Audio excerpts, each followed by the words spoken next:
Hello दोस्तों, दौ success point 2.0 में आप सभी का वेलकम है। आज हम लोग दिल्ली पुलिस कांस्टेबल के लिए प्रैक्टिस सेट 6 करेंगे। तो वीडियो में अंत तक बने रहिएगा। वीडियो को लाइक, सब्सक्राइब एवं दोस्तों के साथ अधिक से अधिक शेयर कीजिएगा। बेल आइकन प्रेस कीजिएगा ताकि सेशन का नोटिफिकेशन हमेशा आपको मिलते रहे। इसका पीडीएफ का लिंक वीडियो के डिस्क्रिप्शन बॉक्स में डाल दिया गया है। आप लोग वहां से इसे डाउनलोड कर मॉक टेस्ट लगा सकते हैं। ये 2020 का टीसीएस द्वारा आयोजित दिल्ली पुलिस का प्रीवियस ईयर का पेपर है जो आज हम लोग करेंगे। ठीक है, तो वीडियो में अंत तक जरूर बने रहिएगा और जो लोग अपने चैनल पे नए हैं चैनल को सब्सक्राइब कर लीजिएगा। तो आइए इस सेट का पहला क्वेश्चन देखते हैं। पहला क्वेश्चन कह रहा है कि पारंपरिक पंखीरा लोक गीत निम्नलिखित में से किस राज्य से संबंधित है। तो इसका सही विकल्प हो जाएगा राजस्थान। अगला, निम्नलिखित में से किस सूक्ष्म जीव को सजीव और निर्जीव के बीच की कड़ी माना जाता है। तो इसका सही विकल्प हो जाएगा विषाणु। विषाणु को सजीव और निर्जीव चीजों के बीच के संबंध जोड़ने वाले के रूप में जाना जाता है क्योंकि वे सजीव और निर्जीव दोनों के गुण को धारण करते हैं। आगे की ओर चलते हैं। अगला प्रश्न पे कह रहा है कि जास्कर नदी निम्नलिखित में से किस नदी की एक सहायक नदी है। तो इसका सही विकल्प हो जाएगा सिंधु। किसकी हो जाएगी? सिंधु की। अगला है कि 31 अगस्त 2020 तक के अनुसार भारत रत्न से सम्मानित खिलाड़ी या खिलाड़ियों की संख्या निम्नलिखित में से कितनी थी। तो इसका सही उत्तर हो जाएगा 1। महान भारतीय बल्लेबाज सचिन तेंदुलकर भारत रत्न से सम्मानित है। ठीक है, आगे की ओर चलेंगे। अगला प्रश्न पे कह रहा है कि ईरान का प्रसिद्ध चित्रकार अब्द अस समद निम्नलिखित में से किसके नियंत्रण पर भारत आया था। तो इसका सही विकल्प हो जाएगा हुमायूं। अगला प्रश्न है कि केंद्रीय बजट 2020 में घोषित नई आयकर व्यवस्था के अनुसार 5 लाख रुपए से 7.5 लाख रुपए के बीच कर योग्य आय हेतु कर की दर घटाकर निम्नलिखित में से कितनी कर दी गई है। तो इसका सही विकल्प क्या होगा? 10%। क्या हो जाएगा? 10%। अगला प्रश्न है कि टेनिस खिलाड़ी अलेक्जेंडर जेवरेव निम्नलिखित में से किस देश का प्रतिनिधित्व करते हैं। तो इसका सही विकल्प हो जाएगा जर्मनी। अगला है कि अशोक के साम्राज्य के निम्नलिखित में से किस भाग में उनके शिलालेख खरोष्टी लिपि में लिखे गए थे। तो इसका सही विकल्प क्या होगा? इसका सही विकल्प हो जाएगा उत्तर पश्चिमी। क्या हो जाएगा? उत्तर पश्चिमी। अशोक के शिलालेख 2 लिपियों में लिखे गए हैं जिन्हें ब्राह्मणी और खरोष्टी के नाम से जाना जाता है। मौर्य साम्राज्य के उत्तर पश्चिमी भागों में खरोष्टी लिपि का उपयोग किया गया था। अगला है कि a history of India's covert operation नामक पुस्तक के लेखक निम्नलिखित में से कौन है। तो इसका सही उत्तर हो जाएगा यतीश यादव। कौन हो जाएंगे? यतीश यादव। अगला, निम्नलिखित में से किस भारतीय को गणित के क्षेत्र में उनके असाधारण योगदान के लिए जाना जाता है। तो इसका सही उत्तर हो जाएगा एस रामानुजन। अगला है कि ईंधन के कैलोरी मान का मात्रक निम्नलिखित में से किस रूप में व्यक्त किया जाता है। तो इसका सही उत्तर हो जाएगा किलो जूल पर केजी। ठीक है, अगला प्रश्न पे चलेंगे। कह रहा है कि केंद्रीय बजट 2020 में वित्त मंत्री द्वारा व्यक्त पूर्वानुमान के अनुसार निम्नलिखित में से किस वर्ष तक भारतीय किसानों की आय दुगनी हो जाएगी। तो इसका सही विकल्प हो जाएगा 2022। अगला प्रश्न है कि भारत के संविधान के निम्नलिखित में से किस अनुच्छेद में राज्य को प्रसूति सहायता के लिए प्रावधान निर्मित करने का निर्देश दिया गया है। तो इसका सही विकल्प हो जाएगा अनुच्छेद 42। अगला है कि गौतमी पुत्र सातकर्णी निम्नलिखित में से किस राजवंश का शासक था। तो इसका सही विकल्प होगा सातवाहन वंश। क्या हो जाएगा? सातवाहन वंश। अगला प्रश्न है कि अष्टांगिक मार्ग यानी कि 8 प्रकार के पथ का तत्व ज्ञान निम्नलिखित में से किसके द्वारा प्रतिपादित किया गया था। तो इसका सही विकल्प होगा गौतम बुद्ध, जिसमें सम्यक दृष्टि, सम्यक संकल्प, सम्यक वचन, सम्यक कर्म, सम्यक जीविका, सम्यक प्रयास और सम्यक स्मृति एवं सम्यक समाधि निहित है। अगला प्रश्न पे चलेंगे। कह रहे कि जून 2008 में निम्नलिखित में से किसे कॉर्पोरेट दिवालिया प्रस्ताव और तरलीकरण प्रक्रिया पर सलाहकार समिति के अध्यक्ष पद पर नियुक्त किया गया था। तो इसका सही विकल्प होगा उदय कोटक। क्या हो जाएगा? उदय कोटक। अगला है कि निम्नलिखित में से किस राज्य की सीमा पश्चिम बंगाल राज्य से नहीं लगती है। तो इसका सही विकल्प हो जाएगा मेघालय। क्या हो जाएगा? मेघालय। आगे की ओर चलेंगे। कह रहा है कि निम्नलिखित में से किस उद्योग को भारत में 8 आधारभूत उद्योग के सूचकांक की गणना के लिए उपयोग किया जाता है। तो इसका सही विकल्प होगा रिफाइनरी उत्पाद। अगला, सिद्धांत शिरोमणि नामक प्राचीन ग्रंथ निम्नलिखित में से किसने लिखा है? तो इसका सही विकल्प होगा भास्कराचार्य। क्या हो जाएगा? भास्कराचार्य। अगला है कि केंद्रीय बजट 2020 के अनुसार निम्नलिखित में से किस शहर को समाप्त कर दिया गया है? तो इसका सही विकल्प हो जाएगा लाभांश वितरण कर। ठीक है, अगला प्रश्न पे चलेंगे। कह रहे हैं कि सवाई जयसिंह के संरक्षण में निम्नलिखित में से किस शहर में खगोलीय वेधशाला का निर्माण कराया गया था? तो इसका सही विकल्प हो जाएगा वाराणसी। अगला है कि भारत में देश की विदेशी मुद्रा के भंडार का संरक्षण निम्नलिखित में से कौन होता है? तो इसका सही विकल्प होगा भारतीय रिजर्व बैंक। अगला प्रश्न पे चले। कह रहा है कि धर्म चक्र प्रवर्तन नामक बौद्ध आयोजन निम्नलिखित में से किस स्थान पर किया गया था? तो इसका सही विकल्प हो जाएगा सारनाथ। सारनाथ कहाँ पे है? तो वाराणसी, उत्तर प्रदेश। अगला है सुल्तानगंज बिहार में भागलपुर के निकट में खोजी गई गौतम बुद्ध की विशाल प्रतिमा को डैश काल की प्रतिमा मानी गई है? तो इसका सही विकल्प हो जाएगा गुप्त काल की। कब की? गुप्त काल की। अगला अगस्त 2020 में भारत और डैश को शतरंज ओलंपियाड के स्वर्ण पदक का संयुक्त विजेता घोषित किया गया? तो इसका सही विकल्प हो जाएगा रूस। अगला है अबुल फजल द्वारा लिखा गया अकबरनामा कितनी पुस्तकों में विभाजित है? तो इसका सही विकल्प हो जाएगा 3। कितने पुस्तकों में विभाजित है? तो 3 पुस्तकें में विभाजित है। ठीक है, पहला खंड में है अकबर के जन्म से संबंधित तैमूर के परिवार का इतिहास। दूसरा खंड में जो 1602 तक अकबर के शासनकाल के विस्तृत इतिहास का वर्णन है। और तीसरा खंड में, जिसे आईने ए अकबरी कहा जाता है, साम्राज्य की प्रशासनिक प्रणाली का वर्णन करता है। ये तीनों खंड के बारे में बता दिया गया है। अगला प्रश्न है कि ओडिशा की सबसे लंबी नदी निम्नलिखित में से कौन सी है? तो महानदी होगी। क्या हो जाएगी? महानदी। ठीक है, अगला प्रश्न है कि यूएस ओपन 2020 में भारतीय खिलाड़ी रोहन बोपन्ना ने पुरुषों की युगल स्पर्धा के लिए डैश के साथ जोड़ी बनाई? तो इसका सही विकल्प क्या हो जाएगा? Denis Shapovalov. ठीक है, अगला प्रश्न पे चलेंगे। कह रहे कि भारत के संविधान का निम्नलिखित में से कौन सा अनुच्छेद सैन्य या अकादमिक वैशिष्ट को छोड़कर भारतीय राज्य द्वारा कोई उपाधि प्रदान किए जाने से निषेधित करता है? तो इसका सही विकल्प होगा अनुच्छेद 18 का 1। ठीक है, अनुच्छेद 18 का 1 में सभी उपाधियों को समाप्त करने की घोषणा करता है। अगला प्रश्न है कि बहुगुणित होकर बड़ी संख्या में कोशिकाएं निर्मित करने वाली विशिष्ट कोशिकाओं द्वारा निम्नलिखित में से किस प्रकार का प्रजनन किया जाता है? तो इसका सही विकल्प हो जाएगा पुनर्जनन। क्या हो जाएगा? पुनर्जनन। अगला प्रश्न है कि डाफला की पहाड़ियां मुख्य रूप से किस राज्य में व्याप्त है? तो इसका सही विकल्प हो जाएगा अरुणाचल प्रदेश। डाफला की पहाड़ियां पश्चिमी अरुणाचल और असम की सीमा पर स्थित है। अगला प्रश्न पे ध्यान दीजिए। कह रहा है कि 31 अगस्त 2020 तक के अनुसार प्रधानमंत्री की आर्थिक सलाहकार परिषद का सदस्य सचिव निम्नलिखित में से कौन था? तो इसका सही विकल्प हो जाएगा रतन वी वटल। क्या हो जाएगा? रतन पी वटल। और वर्तमान में प्रधानमंत्री के लिए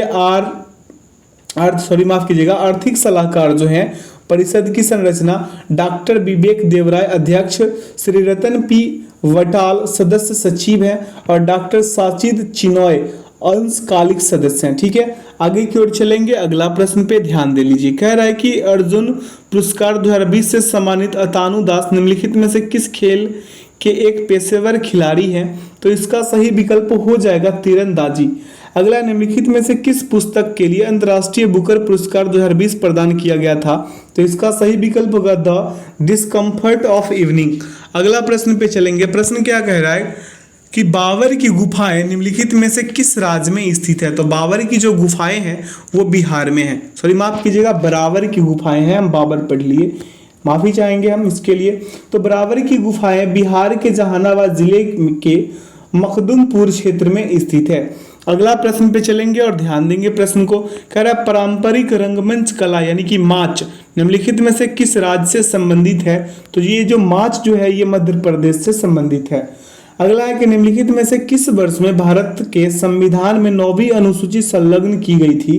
तो इसका सही विकल्प हो जाएगा 1951। क्या हो जाएगा? 1951। अगला है कि भारत की जनगणना के अनुसार निम्नलिखित में से किस केंद्र शासित प्रदेश की जनसंख्या अन्य 3 विकल्पों की अपेक्षा सबसे कम है? तो ये विकल्प के अनुसार इसका उत्तर देना है। तो इसका सही विकल्प हो जाएगा लक्षद्वीप। ठीक है, क्या हो जाएगा, लक्षद्वीप का सबसे कम है, क्योंकि लक्षद्वीप का कितना है 64,473, अन्य सभी का जो है लाखों में है। ठीक है, आगे की ओर चलते हैं। अगला प्रश्न है कि निम्नलिखित में से किस प्राचीनतम ग्रंथ के श्लोकों को संगीतबद्ध किया गया था? तो इसका सही विकल्प हो जाएगा सामवेद। ठीक है, क्या हो जाएगा, सामवेद। वैसे चंडीगढ़ का जनसंख्या हम फिर से बता दें 38 नंबर वाले क्वेश्चंस का, तो चंडीगढ़ का जनसंख्या जो है 10,54,686 है, और पुदुचेरी का हो जाएगा 12,47,953, अंडमान और निकोबार द्वीप समूह का हो जाएगा 3,80,551। इसे कॉपी पे नोट करके रख लीजिएगा ताकि जब याद करें आप तो इसे भी कर ले। अगला, केंद्रीय बजट 2020 में वित्त मंत्री ने बैंक जमा बीमा को डैश से बढ़ाकर 5 लाख रुपए करने की घोषणा की, तो इसका सही विकल्प हो जाएगा 1 लाख रुपए से बढ़ाकर 5 लाख। अगला है कि भारत के संविधान का निम्नलिखित में से कौन सा अनुच्छेद अल्पसंख्यकों द्वारा शिक्षा संस्थानों की स्थापना और प्रशासन करने का अधिकार निर्दिष्ट करता है? तो इसका सही विकल्प होगा अनुच्छेद 30 का 4, 30 सॉरी माफ कीजिएगा, अनुच्छेद 30।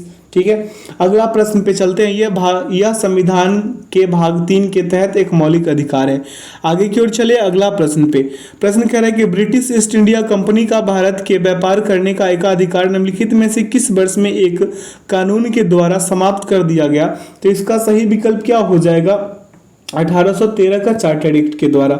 आगे की ओर चलिए, कह रहा है कि भारत के संविधान में अनुच्छेद 21A को निम्नलिखित में से किस वर्ष में समावेशित किया गया था? तो इसका सही विकल्प हो जाएगा 2002 में। भारतीय संविधान के अनुच्छेद 21A को 86वें संवैधानिक संशोधन अधिनियम 2002 के माध्यम से जोड़ा गया था। यह अनुच्छेद 6 से 14 वर्ष की आयु के सभी बच्चों को मुफ्त और अनिवार्य शिक्षा का अधिकार प्रदान करता है। आगे की ओर चलेंगे अगला प्रश्न पे। कह रहा है कि भारत के संविधान में निम्नलिखित में से कौन सा संशोधन लघु संविधान भी कहलाता है? तो ये 42वां संविधान संशोधन को लघु संविधान भी कहते हैं। अगला प्रश्न है कि निम्नलिखित में से कौन सा प्रोटीन पाचक एंजाइम छोटी आंत में स्रावित होता है? तो छोटी आंत में स्रावित होता है ट्रिप्सिन। कौन सा होता है? तो होता है ट्रिप्सिन। अगला प्रश्न पे चले, कह रहा है निम्नलिखित में से किस में जल का संवहन करने के लिए विशिष्ट उत्तक नहीं पाए जाते? तो इसका सही विकल्प होगा फ्यूनेरिया। क्या हो जाएगा? फ्यूनेरिया। आगे की ओर बढ़ेंगे अगला प्रश्न पे। प्रश्न क्या कह रहा है कि निम्नलिखित में से किस राज्य में मैक्लोडगंज नामक एक प्रसिद्ध पर्वतीय स्थल अवस्थित है? तो इसका सही उत्तर हो जाएगा हिमाचल प्रदेश। ठीक है, मैक्लोडगंज हिमाचल प्रदेश के कांगड़ा जिले में धर्मशाला का एक उपनगर है। ठीक है, यह तिब्बतियों की बड़ी आबादी के कारण लिटिल लहासा या धासा यानी कि मुख्य रूप से तिब्बतियों द्वारा इस्तेमाल की जाने वाली धर्मशाला का संक्षिप्त रूप के रूप में जाना जाता है। अगला प्रश्न पे चलेंगे। कह रहा है कि निम्नलिखित में से किस प्रकार की मृदा में सूक्ष्म कणों का अनुपात बड़े कणों की अपेक्षा अधिक होता है? तो इसका सही विकल्प हो जाएगा चिकनी मृदा। क्या हो जाएगा? चिकनी मृदा।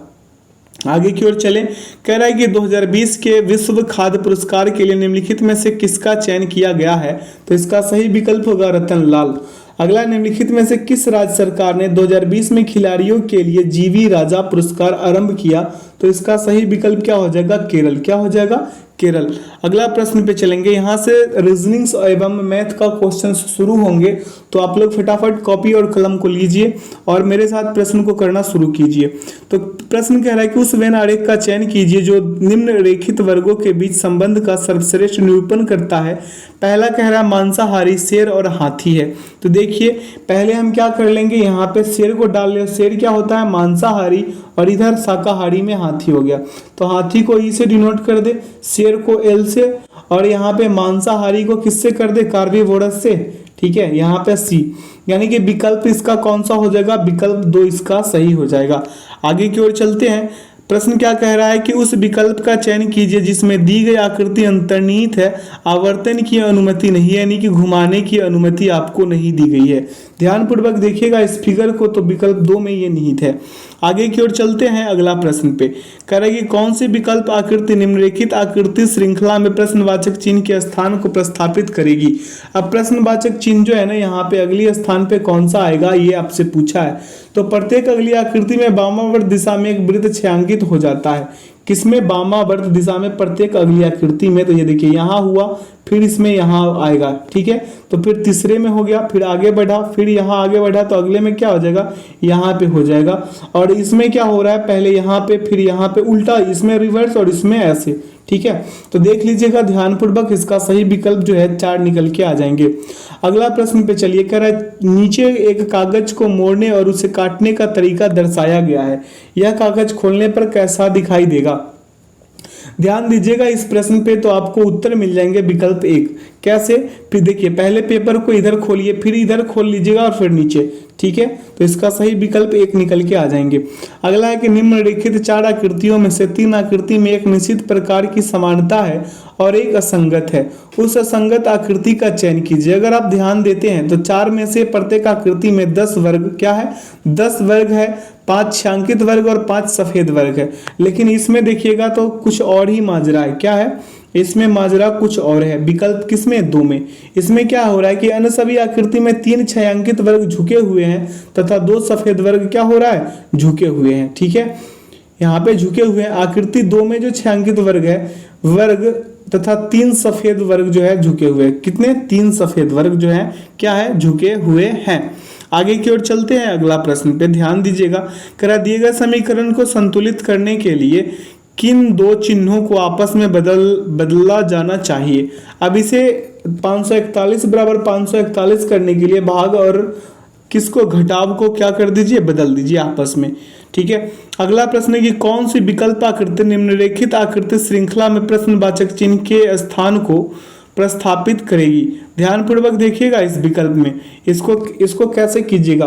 प्रत्येक अगली आकृति में जो परिवर्तन है, एन डिजाइन क्या है, ये जो है एन डिजाइन नई हो जाएगी। क्या हो जाएगी, एन डिजाइन जो है ये नई होंगी, यानी कि विकल्प जो है ये क्या हो जाएगा, विकल्प 1 इसका सही उत्तर हो जाएंगे। अब इन डिजाइन कहने का मतलब क्या है, पहले देखिए ये जो आकृति है, ये वाला आकृति, ये क्या हो रहा है, ऐसे आगे की ओर बढ़ रहा है, ठीक है। पहले हम किसको पकड़े, ऐसे, फिर इसके बाद किसको पकड़े, ऐसे, और इसके बाद फिर क्या हो जाएगा, यहाँ से बीच में, और बीच से फिर ऐसे, और यहाँ से फिर ऐसे आ जाएंगे। ऐसे इस वाले प्रक्रिया से अगर आप करते हैं तो इसका सही विकल्प क्या हो जाएगा, विकल्प 1, ठीक है। आगे की ओर चलते हैं, अगला प्रश्न पे ध्यान दीजिएगा।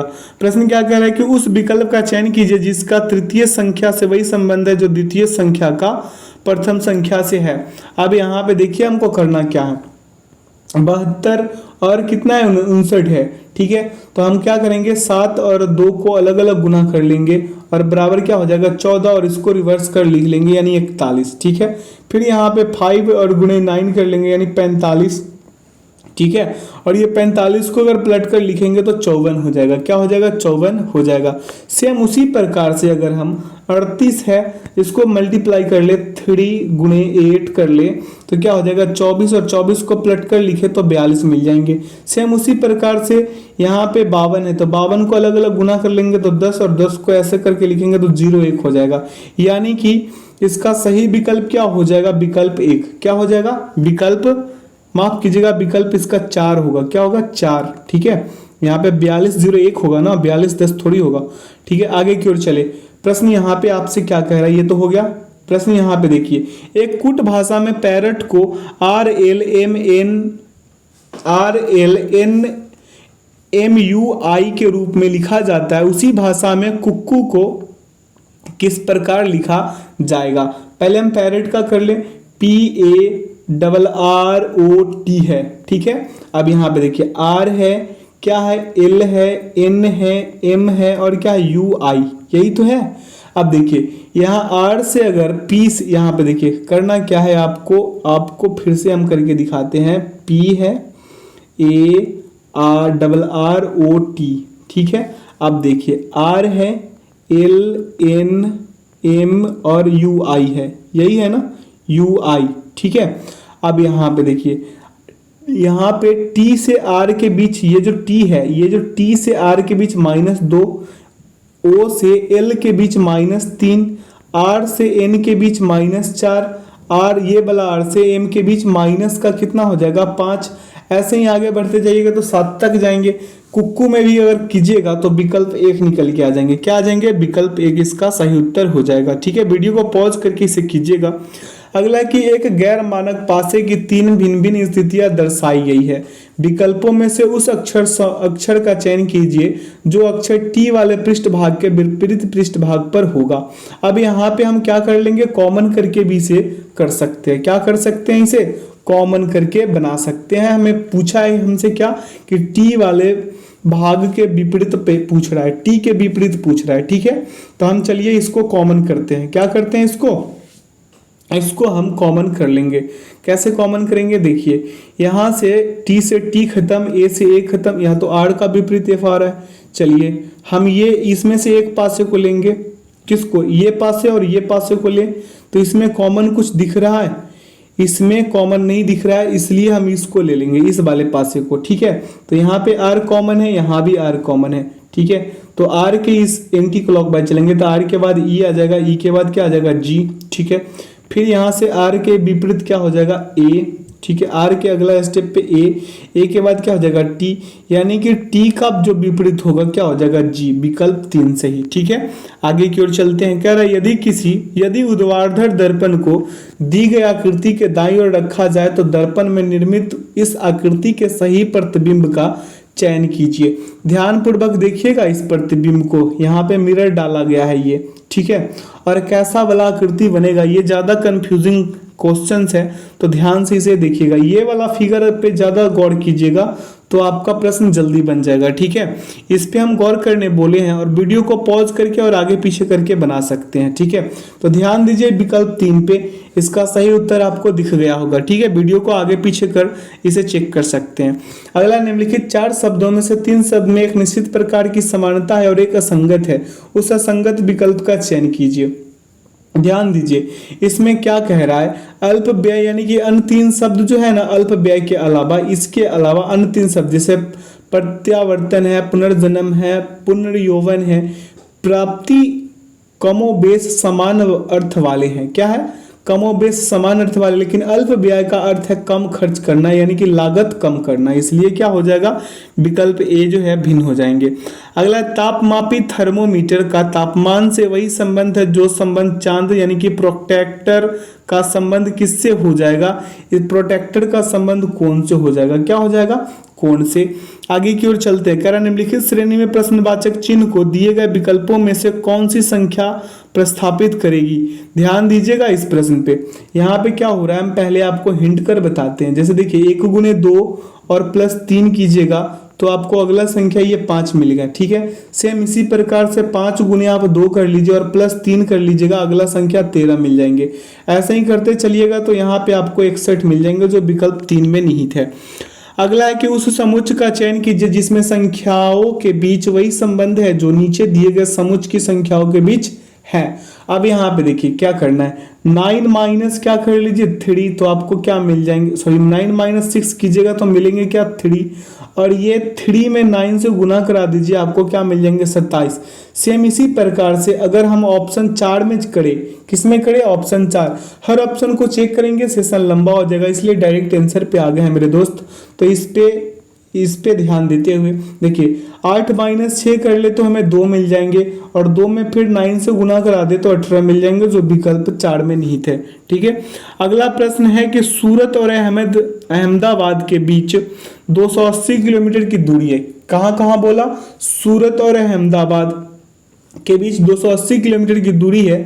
सतीश सुबह 6 बजे कार से सूरत से अहमदाबाद के लिए प्रस्थान करता है और 50 किलोमीटर प्रति घंटा की नियत गति से कार चलाता है। 2 घंटे के बाद वह कार की गति को बढ़ाकर 60 किलोमीटर प्रति घंटा कर देता है और अहमदाबाद पहुंचने तक इसी गति से चलता रहता है। वह अहमदाबाद किस समय पहुंचेगा। अब सतीश ने 50 किलोमीटर प्रति घंटा की चाल से 2 घंटे में दूरी जो तय करेगी वो कितना हो जाएगा, 2 गुने 50 यानी कि 100 किलोमीटर तय कर लेगी। ठीक है, अब शेष दूरी को यानी कि 280 - 100 कर लेंगे, यानी 180 किलोमीटर को ये 60 किलोमीटर प्रति घंटे की चाल से चलता है, यानी कि 180 बटा हम 60 कर ले तो हमको 3 घंटे मिल जाएंगे। ठीक है, तो 280 किलोमीटर दूरी तय करने में लगा कुल समय 2 घंटे उधर और 3 घंटे इधर, 5 घंटे। तो सतीश अहमदाबाद 6 बजे में ऐड कर दीजिए कितना, 6 बजे में हम ऐड कर देंगे 5 5 घंटा ऐड कर देंगे, यानी 11 बजे सुबह ये पहुंचेगा। ठीक है, आगे की ओर चलेंगे अगला प्रश्न पे। कह रहा निम्नलिखित 4 आकृतियों में से 3 आकृति में एक निश्चित प्रकार की समानता है और एक असंगत है, उस असंगत आकृति का चयन कीजिए। अगर प्रत्येक आकृति में क्या है देखिए, प्रत्येक आकृति में त्रिभुज, वर्ग, समचतुर्भुज, पंचभुज, षष्ठभुज, वृत्त में से 4 डिजाइन है, लेकिन आकृति 1 में अगर देखिएगा तो समकोण है। क्या है? समकोण त्रिभुज है। ठीक है, इसलिए ये क्या हो गया? भिन्न हो गया। आगे की ओर चलिए। कह रहा निम्नलिखित वेन आरेख में आयत शिक्षकों, ये जो है टीचर को दर्शाता है। त्रिभुज जो है रसायन विज्ञान के शिक्षक, यानी कि CHT कर देते हैं, केमिस्ट्री का टीचर कर देते हैं। ठीक है, अब आगे चलिए। वृत्त भौतिकी का, वृत्त किसका? PT कर दे, फिजिक्स का टीचर, समझने के लिए ध्यान दीजिएगा। ठीक है, दी गई संख्याएं विशिष्ट वर्ग के लोगों की संख्या को दर्शाती है। अब नीचे क्वेश्चन पूछा है आपसे कि उन शिक्षिकाओं की संख्या कितनी है जो भौतिक विषय नहीं पढ़ाती है। कौन सा विषय नहीं पढ़ाती है? तो भौतिक विषय। यहाँ पे देखिए, भौतिक विषय नहीं पढ़ाती है की संख्या कौन सा हो जाएगा? 7, 21। क्या हो जाएगा? 7 और 21 दोनों को ऐड करा दीजिए, 28 मिल जाएंगे। क्या मिल जाएंगे? 28, जो विकल्प 3 में है। अगला प्रश्न है कि उस विकल्प का चयन कीजिए जिसकी आकृति C से वही संबंध है जो आकृति B का आकृति A से है। अब यहाँ पे ध्यान दीजिएगा, यहाँ पे आकृति A और B, यानी कि A अनुपात B है और समानुपात C है, तो C का अनुपात कैसे होगा? ध्यान दीजिएगा। आकृति A से आकृति B में ऊपरी बाएं कोने, क्या कोने? ऊपरी, ये जो बाएं कोना है इसके बारे में कह रहा है कि ये जो डिजाइन है 90 डिग्री घूम जा रहा है। ठीक है, वामावर्त घूमती है। और ऊपरी दाएं कोने में, ये जो दाएं कोने वाले भाग है, इसका जो काला वाला डिजाइन जो है ये इधर आके क्या हो जा रहा है? सफेद हो जा रहा है। ठीक है, ठीक है। अब नीचे जो दाएं कोने में है, नीचे क्या है? दाएं कोने में ये क्या कर रहा है? 90 डिग्री घूम जा रहा है और ये भी घूम रहा है। ये जो बाएं कोने में जो एरो का निशान है ये भी घूम करके क्या हो जा रहा है? काला हो जा रहा है। सेम इसी प्रकार से अगर हम करें, ये 180 डिग्री घूम रहा है, ये क्या कर रहा है? एरो 180 डिग्री घूम रहा है। तो इसी प्रक्रिया से अगर हम इसका विकल्प लगाना चाहे तो इसका सही विकल्प क्या हो जाएगा? इसका सही विकल्प हो जाएगा मेरे दोस्त 3 नंबर वाले। कौन सा हो जाएगा? 3 नंबर वाले, यानी कि विकल्प 3 इसका सही उत्तर हो जाएंगे। अगला है कि उस विकल्प का चयन कीजिए जिसका आकृति C से वही संबंध है जो आकृति B का आकृति A से है। ठीक है, ये 70 नंबर वाले क्वेश्चन का कहानी है। तो आकृति A से आकृति B में दोनों डिजाइनों एक साथ छायांकित ऊपर, क्या एक साथ छायांकित ऊपर हो रहा है, एक साथ छायांकित नीचे हो रहा है। क्या हो रहा है? ऊपर जाता है तथा दोनों डिजाइनों का एक एक छायांकित भाग नीचे की ओर जाता है। तो ऊपर और नीचे की डिजाइनों का छायांकित भाग विपरीत गति दर्शाते हैं। तो इसका सही विकल्प आइए इधर लगाते हैं। 70 नंबर वाले क्वेश्चन का सही विकल्प क्या हो जाएगा? इसका विकल्प 2। अगला, निम्नलिखित श्रेणी में प्रश्नवाचक चिन्ह को दिए गए विकल्पों में से कौन सी संख्या प्रस्थापित करेगी? अब इसमें कौन सी संख्या प्रस्थापित करेगी यही आपसे पूछ लिया है। ठीक है, यहाँ पे 21 है, 21 से 13 का डिफरेंस अगर आप चेक कीजिएगा तो माइनस का 18 होंगे। फिर 13 से अगर 33 का कीजिएगा तो प्लस का 20 हो जाएंगे। ठीक है, यहाँ पे माइनस का 8, फिर प्लस का क्या हो जाएगा? 20। मेरे बातों पे ध्यान दीजिए क्योंकि इतना कम स्पेस में लिखना थोड़ा कठिन है। ठीक है, अब आइए अब इसे करते हैं। तो 33 से 36 का डिफरेंस देखिएगा तो प्लस का क्या हो रहा है? 3 हो रहा है। क्या हो रहा है? प्लस का 3। यानी कि अगर आपको हम कहना चाहे तो -17 बराबर करें तो क्या हो जाएगा? अंकों का विपरीत क्रम हो रहा है, यानी कि यहाँ पे जो आएगा इस वाले स्थान पे क्या आएंगे? 24, और यहाँ पे हो क्या रहा है? -17 का क्या हो रहा है? उल्टा विपरीत क्रम हो रहा है। जैसे अगर हम 28 का प्लस कर दे तो यहाँ पे क्या हो जाएगा? 82 हो जाएगा। क्या हो जाएगा? 82 विपरीत क्रम हो जाएगा। तो ऐसे ही सीरीज का क्वेश्चन आगे बढ़कर कीजिएगा, उत्तर 24 आएंगे। आगे की ओर चले। अगला प्रश्न पे कह रहा है कि उस विकल्प आकृति का चयन कीजिए जो दी गई आकृति में प्रश्नवाचक चिन्ह के स्थान को प्रस्थापित करेगी और प्रतिरूप को पूर्ण करेगी। ध्यान दीजिएगा इस प्रश्न पे। अगर आप देखिएगा तो ये जो सर्किल घूम रहा है ये इधर आके मिल जाएगी, किस में मिलेगी, इसमें मिल जाएगी, इस वाले लाइन में। ठीक है, अब ये जो है ऐसे बन जाएगी और ये यहाँ पे आके ऐसे मुड़ जाएगी। तो ये कौन सा विकल्प में आपको दिख रहा है, तो विकल्प 2 में हमें दिख रहा है। अगला प्रश्न पे चले, कह रहा है कि उस विकल्प का चयन कीजिए जिसमें दी गई आकृति अंतर्निहित है, आवर्तन की अनुमति नहीं है, मतलब घुमाने की अनुमति नहीं है। ध्यान से देखिए, विकल्प 3 में इसका सही उत्तर मिल जाएंगे। अगला प्रश्न पे चले, कह रहा है उस विकल्प आकृति का चयन कीजिए जो दी गई आकृति में प्रश्नवाचक चिन्ह के स्थान को प्रस्थापित करेगी और प्रतिरूप को पूर्ण करेगी। ठीक है, तो यहाँ पे देख लीजिए प्रश्न आकृति को कौन सा प्रतिरूप इसका जो है पूर्ण करेगी। तो इसका सही विकल्प क्या हो जाएगा, विकल्प 4। क्या होगा, विकल्प 4। सावधानी पूर्वक इसे कीजिएगा वीडियो को पॉज करके। अगला प्रश्न है कि एक गैर मानक पासे की 3 भिन्न भिन्न स्थितियां दर्शाई गई है, विकल्पों में से उस संख्या का चयन कीजिए जो 2 वाले पृष्ठ भाग के विपरीत पृष्ठ भाग पर हैं। 2 वाले पृष्ठ के विपरीत पृष्ठ पे आपसे पूछा है। ठीक है, तो यहाँ पे देखिए हम क्या कर लेंगे, कॉमन को ढूंढ लेंगे। किसको, यहाँ पे भी 5 कॉमन है, यहाँ पे भी 5 कॉमन है, और ठीक एंटी क्लॉकवाइज यानी क्लॉकवाइज घूम जाएंगे। यानी 5 से आगे क्या हो जाएगा 4, 4 से आगे हो जाएंगे 2। फिर इस वाले में दूसरे वाले पासे में यहाँ से 5 से विपरीत 5 से आगे क्या हो जाएगा 3, और 3 से आगे क्या हो जाएंगे 6, यानी 2 का विपरीत क्या हो गया 6। तो यहाँ पे सही विकल्प क्या हो जाएगा, इसका सही विकल्प हो जाएगा विकल्प 3। आगे की ओर चलेंगे। अगला प्रश्न पे यहाँ से मैथ्स का क्वेश्चन है, तो आप लोगों को अब तक तो कलम कॉपी का जरूरत बहुत कम ही महसूस हुआ होगा, लेकिन यहाँ से आप लोगों को कॉपी कलम का ज्यादा जरूरत है।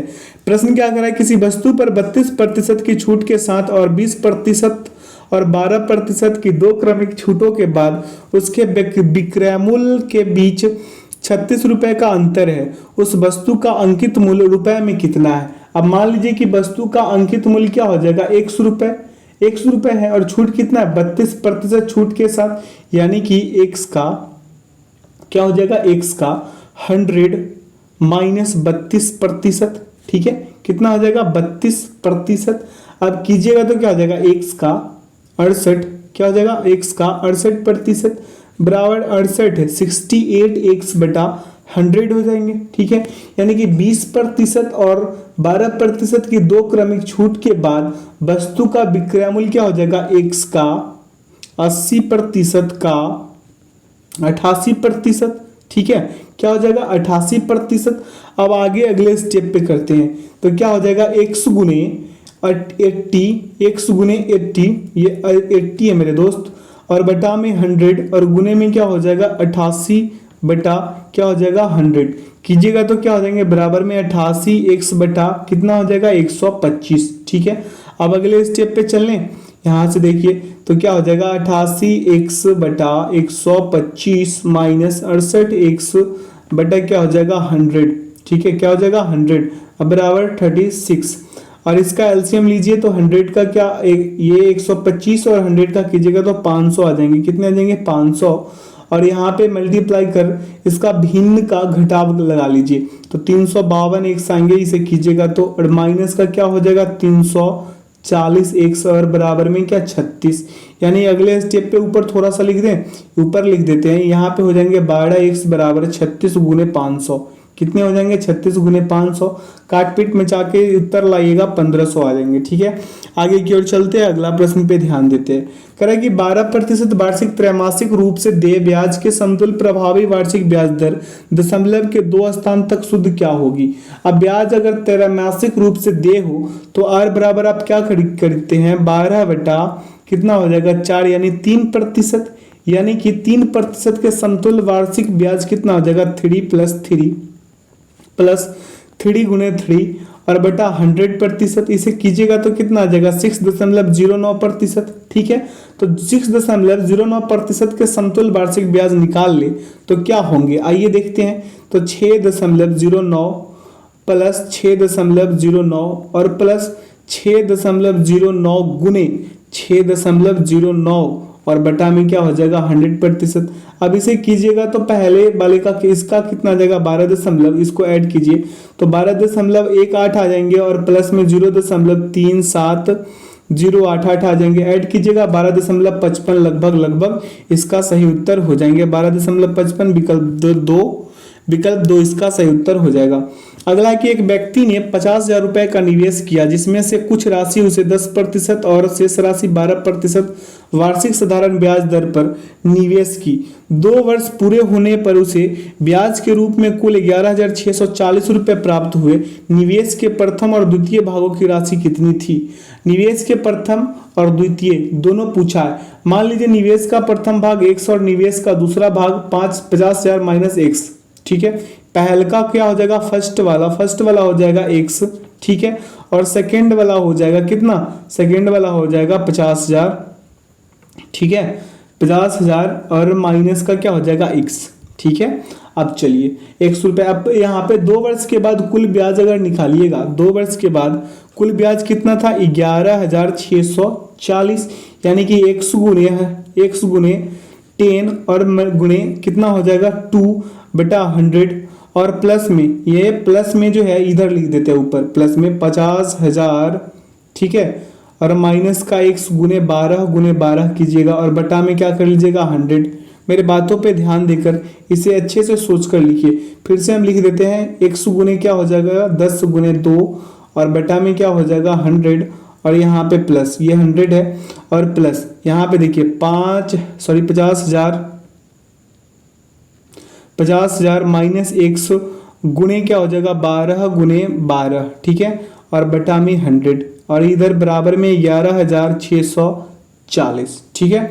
इसे सॉल्व कीजिएगा तो कितना आ जाएगा? इसे सॉल्व कीजिएगा तो आ जाएंगे 11,64,000। कितना आ जाएंगे? 11,64,000 आ जाएंगे, ठीक है। 11,64,000, ठीक है। इसे सॉल्व कीजिएगा तो अब अगला स्टेप पे चलें। अगले स्टेप पे चलते हैं तो x बराबर कितना? x बराबर आ जाएंगे 1,36,000 और बटा में 4, यानी कि इतना यहाँ की क्या आ जाएगा? 90,000, सॉरी 9,000 आ जाएंगे, माफ कीजिएगा।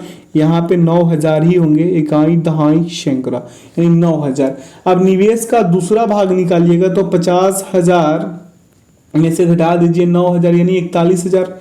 क्या हो जाएंगे? 41,000 और 9,000, विकल्प 3 सही। आगे की ओर चलिए अगला प्रश्न पे। कह रहा है कि 0.8 सेंटीमीटर व्यास वाले दवा के एक कैप्सूल का आकार बेलन सदृश है और उसके दोनों गोलार्धों के सिरे एक दूसरे से चिपके हुए हैं। संपूर्ण कैप्सूल की लंबाई 2 सेंटीमीटर है, तो कैप्सूल की धारिता लंबाई यानी कि घन सेंटीमीटर में कितनी है? धारिता पूछा है। तो बेलन की त्रिज्या बराबर क्या कीजिएगा? 0.8 बटा 2 यानी कि 0.4 सेंटीमीटर, ठीक है। बेलन की ऊंचाई निकालिएगा तो 2 माइनस कितना कीजिएगा? 0.4 माइनस 0.4 यानी कि कितना हो जाएगा? 1.2 सेंटीमीटर। अब कैप्सूल की धारिता बराबर बेलनाकार भाग का आयतन प्लस क्या हो जाएगा? 2 गुने गोलार्ध का आयतन, यानी कि पाई आर स्क्वायर एच प्लस 2 गुने 2/3 पाई आर क्यूब, ठीक है। पाई आर क्यूब, ठीक है। अब चलिए अगले स्टेप पे हम इसे लिख करते हैं, जैसे 22/7 और गुने का क्या हो जाएगा? 0.4 का स्क्वायर गुने क्या हो जाएगा? 1.2 प्लस 2 गुने 2/3 गुने का क्या हो जाएगा? 22/7 गुने 0.4 का क्यूब हो जाएगा। इसे सॉल्व कीजिएगा तो आएंगे 0.6034 और प्लस 0.2681 आ जाएंगे, ठीक है। 81 इसे ऐड करा दीजिए, 0.7 लगभग आ जाएंगे, 0.87 माफ कीजिएगा, 87 जो लगभग आएंगे, विकल्प 1 सही। अगला प्रश्न है कि 18 ग्राम 4.5 किलोग्राम का कितने प्रतिशत है? 18 ग्राम यानी कि 18 ग्राम, ठीक है, जी से डिनोट कर दिए हैं। 4.5 केजी गुने क्या हो जाएगा? 4.5 केजी गुने 100। अब इसे कीजिए तो यहीं से कीजिएगा तो क्या हो जाएगा? 18 बटा क्या हो जाएगा? 4.5 गुने 1000 और गुने 100। ऊपर लिख दें 18 गुने 10 लिख देते हैं, ठीक है। बटा में क्या हो जाएगा? 45 गुने 10, काट पीट मचा दीजिए, 0.4 आएंगे जो विकल्प 2 में निहित है। अगला प्रश्न है कि एक पुस्तकालय में हर रविवार को औसतन 502, हर शनिवार को औसतन 475 और सप्ताह के अन्य दिनों में औसतन 340 पर्यटक आते हैं। रविवार को शुरू होने वाले 30 दिनों के एक महीने में प्रतिदिन आने वाले पर्यटकों की औसत संख्या क्या है?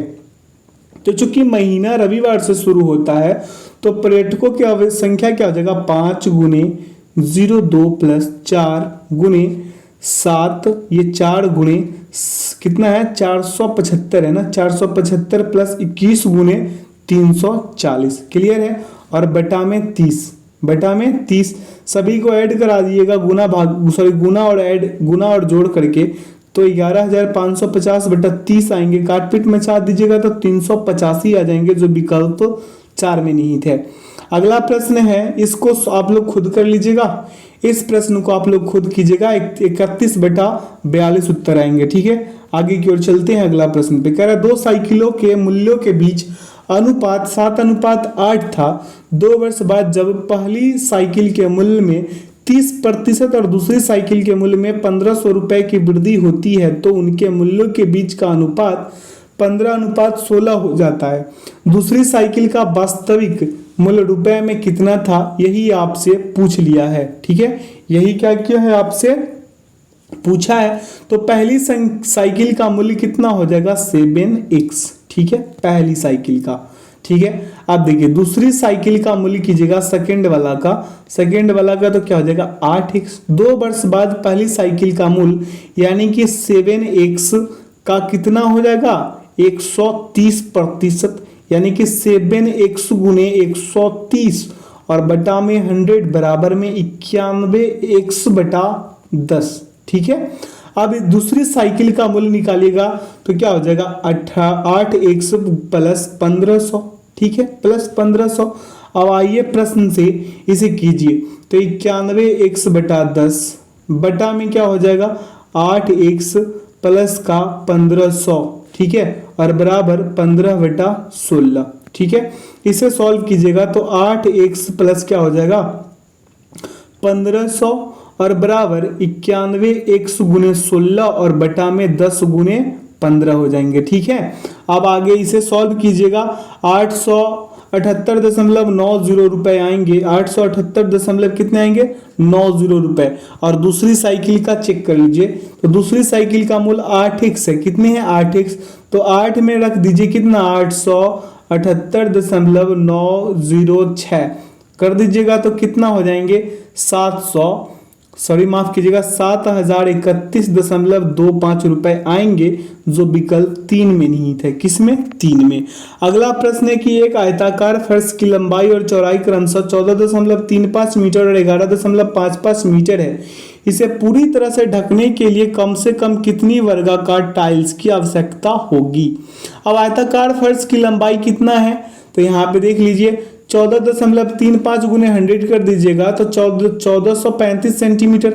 आयताकार फर्श की चौड़ाई निकालिएगा, जैसे मेरा कहने का मतलब 14.35 है। ठीक है, गुना करा दीजिए 100 से तो यहाँ पे बटा में 100 आ जाएंगे। 100 से 100 यानी कि 1400, माफ कीजिएगा यहाँ पे 1435। ठीक है, अब यहाँ पे आयताकार फर्श की चौड़ाई ये निकाले हम, लंबाई लेंथ निकाल दिए, चौड़ाई यानी वृत्त। ठीक है, बी कर देते हैं, बेस कर देते हैं। यहाँ पे देखिए ये इसको कैसे कीजिएगा, तो इसको करने के लिए 11 दशमलव कितना है? 55। अब इसमें भी 100 से गुना कराइएगा, दशमलव हटाइए, बटा में 100 यानी 100 से 100 खत्म, 1155 आ गया। कितने आ गए? 1155। अब सबसे बड़े वर्ग टाइल्स की साइन यानी कि कितना हो जाएगा? 1435 और 1155 का मसा निकालिएगा। मौसा HCF तो 35 आएंगे। कितने आएंगे? 35। तो वर्गाकार टाइल्स की संख्या बराबर क्या क्या हो जाएगा? आइए इधर निकालते हैं। 1435 गुने 1155 और बटा में 35 गुने 35 क्या हो जाएगा? 35 गुने 35। ये काट पीट में चाहिएगा तो 41 गुने कितना हो जाएंगे? 33 यानी 1353 कहीं दिख रहा है? विकल्प 4 सही। आगे की ओर चलते हैं अगला प्रश्न पे। कह रहा है कि एक व्यक्ति अपनी मासिक आय का 75% खर्च करता है। यदि उसकी आय में 50% की और व्यय में 80% की वृद्धि होती है तो उसकी मासिक बचत में कितने प्रतिशत की वृद्धि या कमी होगी? अब मान लीजिए कि व्यक्ति का आय कितना है? 100 रुपए है। कितने हैं? 100 रुपए हैं। तो व्यय कितना हो जाएगा? व्यय 100 का 75%। व्यय का कितना था? 100 का 75%। तो 100 गुने 75 बटा 100 तो आ कितने जाएंगे 75 रुपए, यानी बचत कितना हो जाएगा 100 माइनस 75 यानी 25 रुपए। तो नई आय कहने का मतलब कि 100 माइनस कितना कर लीजिए, नई आय 100 का 150%, 100 का 150% बेटा क्या हो जाएगा 100 से 100 खत्म यानी कि 150 रुपए। तो नया व्यय क्या हो जाएगा 75 का 180% यानी कि 75 गुने 180 और बटा में 100 काटपीट में चाहिएगा तो 135 रुपए आ जाएंगे। तो नया बचत में घटा दीजिए, नया बचत में तो 150 माइनस 135 घटाइएगा तो क्या मिल जाएंगे 15। तो बचत में प्रतिशत कमी निकाल देना है, तो क्या हो जाएगा 25 माइनस 15 बेटा 25 और गुने का 100, ठीक है, काटपीट मचा दीजिए 40% उत्तर आ जाएंगे जो विकल्प 4 में है। अगला प्रश्न पे चलते हैं और ध्यान देंगे प्रश्न पे। कह रहा है व्यक्तियों के एक समूह ने किसी काम को 20 दिनों में पूरा करने का निर्णय लिया, लेकिन उनमें से 5 व्यक्ति अनुपस्थित रहे। यदि समूह के अन्य व्यक्तियों द्वारा उस काम को पूरा करने में 24 दिन लगे तो मूल समूह में कितने व्यक्ति थे। मान लीजिए मूल समूह में x व्यक्ति थे, यानी कि m1 d1 बराबर m2 d2। कोई दिक्कत, x गुने 20 बराबर क्या हो जाएगा x माइनस 5 और गुने का क्या हो जाएगा 24, यानी कि 5x बराबर x माइनस 5 इंटू 6, ठीक है। तो 5x बराबर 6x माइनस 30, तो 6x माइनस 5x बराबर 30, तो x बराबर क्या आ जाएंगे 30, यानी विकल्प 4 सही, कोई दिक्कत नहीं होना चाहिए। अगला प्रश्न है कि एक व्यक्ति ने 120 किलोमीटर की यात्रा स्टीमर से, 450 किलोमीटर की यात्रा रेलगाड़ी से और 60 किलोमीटर की यात्रा घोड़े से तय की। इस पूरी यात्रा में उसे 13 घंटे 30 मिनट का समय लगा। यदि रेलगाड़ी की चाल घोड़े की गति से 3 गुनी और स्टीमर की चाल से 1.5 गुनी है तो स्टीमर की चाल कितनी थी ये बताना है, या कितनी है ये बताना है। मान लीजिए घोड़े का गति क्या हो जाएगा, घोड़े का h का गति हो जाएगा x किलोमीटर पर आवर, ठीक है। आइए रेलगाड़ी का तो हम क्या कर ले, रेलगाड़ी को t से डिनोट कर दे ट्रेन, ठीक है। तो इसका क्या हो जाएगा 3x। यहाँ पे रेलगाड़ी की गति निकालने के लिए क्या कीजिएगा, तो यहाँ पे 1.5 गुने स्टीमर की गति, किसकी गति है स्टीमर की गति, ठीक है। अब यहाँ पे 3x बराबर 1.5 गुने स्टीमर की गति है, ठीक है, किसका है स्टीमर की गति। अब यहाँ पे स्टीमर की गति निकालने के लिए 3x बटा 1.5 बराबर 3 गुने 10x बटा क्या हो जाएगा 15, काटपीट में चाहिएगा क्रॉस करके तो 2x आ जाएंगे, क्या आ जाएंगे 2x। अब आगे अगले स्टेप पे यात्रा में लगा कुल समय कितना हो जाएगा 13 घंटे 30 मिनट, ठीक है।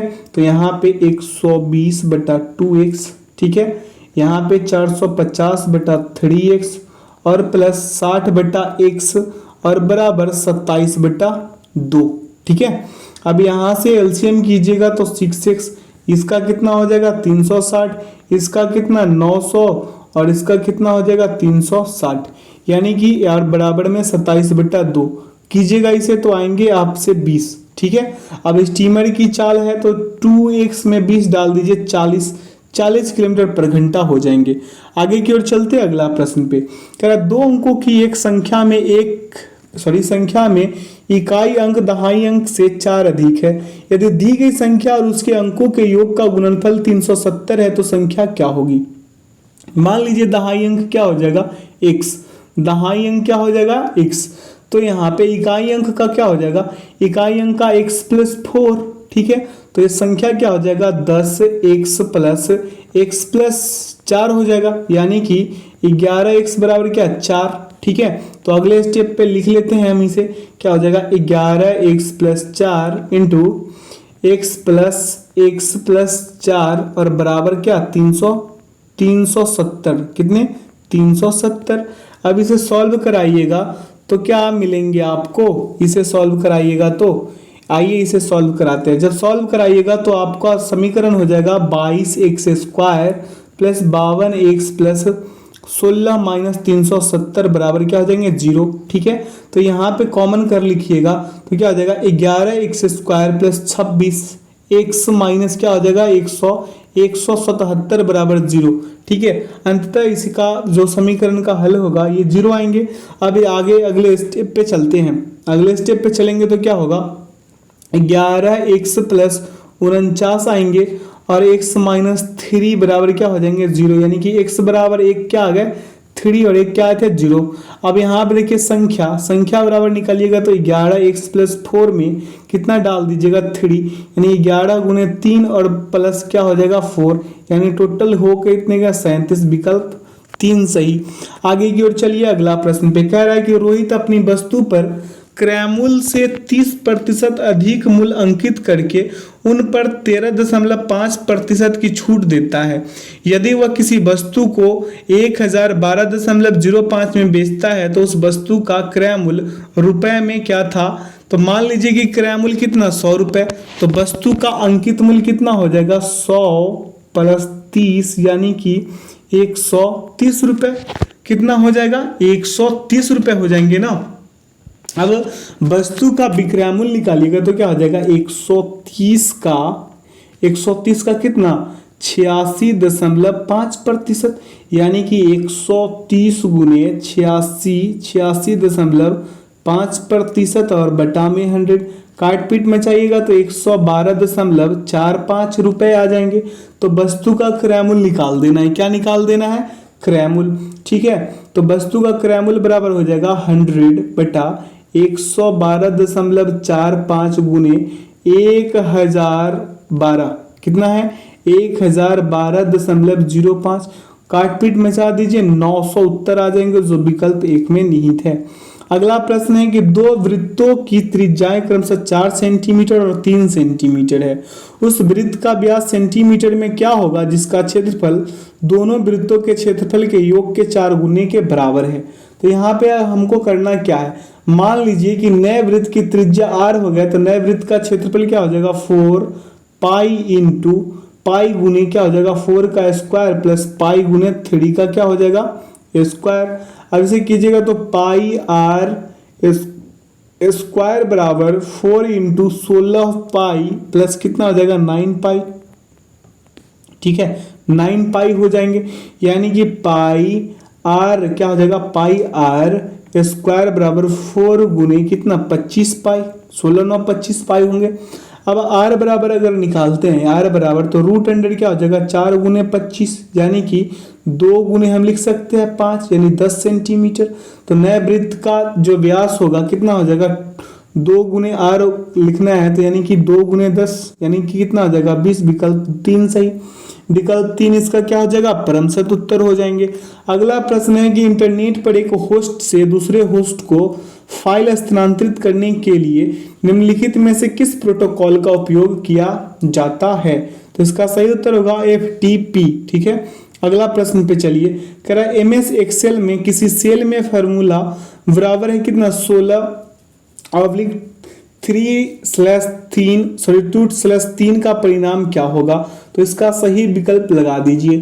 तो इसका सही विकल्प क्या हो जाएगा 2, क्या हो जाएगा 2, ठीक है। आगे की ओर चलते हैं, कह रहा है MS वर्ड डॉक्यूमेंट में क्लिपबोर्ड कंटेंट को पेस्ट करने के लिए निम्नलिखित में से किस शॉर्टकट कुंजी का प्रयोग किया जाता है। तो कंट्रोल प्लस V का किया जाता है। ये 92 नंबर क्वेश्चंस को ना आप लोग कंप्यूटर अच्छे से पढ़े होंगे तो इसे करना बहुत आसान है। जैसे अर्थमेटिक ऑपरेटर और मीनिंग और एग्जाम्पल, ये 3 चीज पढ़े होंगे ना तो इसे आसानी से कर पा रहे होंगे, ठीक है। आगे की ओर चलते हैं अगला प्रश्न पे, कह रहा है इंटरनेट में प्रत्येक कंप्यूटर की पहचान करने के लिए निम्नलिखित में से किसका उपयोग किया जाता है। तो इसका सही उत्तर होगा IP एड्रेस का। किसका, IP एड्रेस का उपयोग किया जाता है। अगला प्रश्न है कि MS एक्सेल के निम्नलिखित में से किस फीचर का उपयोग उसी रो या कॉलम में बगल के सेल के कंटेंट को तुरंत कॉपी और पेस्ट करने के लिए किया जाता है। तो इसका सही विकल्प होगा फिल हैंडल। क्या हो जाएगा फिल हैंडल। अगला है कि MS वर्ड में टेक्स्ट की लाइन के ऊपर छोटे अक्षर अंकित करने के लिए निम्नलिखित में से किसका उपयोग किया जाता है। तो इसका सही विकल्प हो जाएगा सुपर स्क्रिप्ट का। किसका, सुपर स्क्रिप्ट का उपयोग किया जाता है। अगला MS वर्ड में पैराग्राफ को सिलेक्ट करने के लिए निम्नलिखित में से किस शॉर्टकट का उपयोग किया जाता है। तो यहाँ पे इसका सही विकल्प हो जाएगा पैराग्राफ पर ट्रिपल क्लिक करें, ठीक है। आगे की ओर चले, अगला प्रश्न पे ध्यान दीजिएगा। कह रहा है एमएस वर्ड 2007 में डॉक्यूमेंट को खोलने और बंद करने के संदर्भ में निम्नलिखित में से कौन सा कथन सत्य है? तो इसका सही विकल्प होगा कि एक नई फाइल खोलने के लिए विंडोज बटन में न्यू पर क्लिक करें। ठीक है, आगे की ओर चलते हैं अगला प्रश्न पे। कह रहा है कि एमएस एक्सेल की वर्कशीट में निम्नलिखित में से कौन एक कॉलम और एक रो के इंटरसेक्शन को संदर्भित करता है? तो इसका सही विकल्प हो जाएगा सेल। इस सेशन का आखिरी प्रश्न है, कह रहा है कि निम्नलिखित में से कौन सा एक ईमेल सेवा प्रदाता सर्विस प्रोवाइडर नहीं है? तो इसका सही उत्तर होगा कुलमेल। आशा करते हैं कि आज के सेशन से आप लोगों को काफी कुछ सीखने को मिला होगा। तो जो लोग अपने चैनल पे नए हैं, चैनल को सब्सक्राइब कर बेल आइकन को प्रेस कर लीजिएगा ताकि सेशन का नोटिफिकेशन हमेशा आपको मिलते रहे। और इसका पीडीएफ का लिंक वीडियो के डिस्क्रिप्शन बॉक्स में डाल दिया गया है, आप लोग वहां से इसे डाउनलोड कर मॉक टेस्ट लगा सकते हैं। तो जो लोग अपने चैनल पे नए हैं, चैनल को सब्सक्राइब जरूर कर लीजिएगा। और जो अपने व्यूअर है उनसे रिक्वेस्ट है कि आप सेशन को जरूर शेयर कीजिए। यहाँ आंसर की डाला गया है ताकि आप लोग मॉक टेस्ट लगाए तो कोई परेशानी ना हो। तो अपना बहुत ख्याल रखिएगा, अच्छे से एग्जाम्स का तैयारी कीजिए, हर रोज लगाते रहिए मेरे साथ एक प्रैक्टिस सेट। तो वीडियो में अंत तक बने रहने के लिए बहुत बहुत धन्यवाद। Thanks for watching the video. जय हिंद, जय भारत।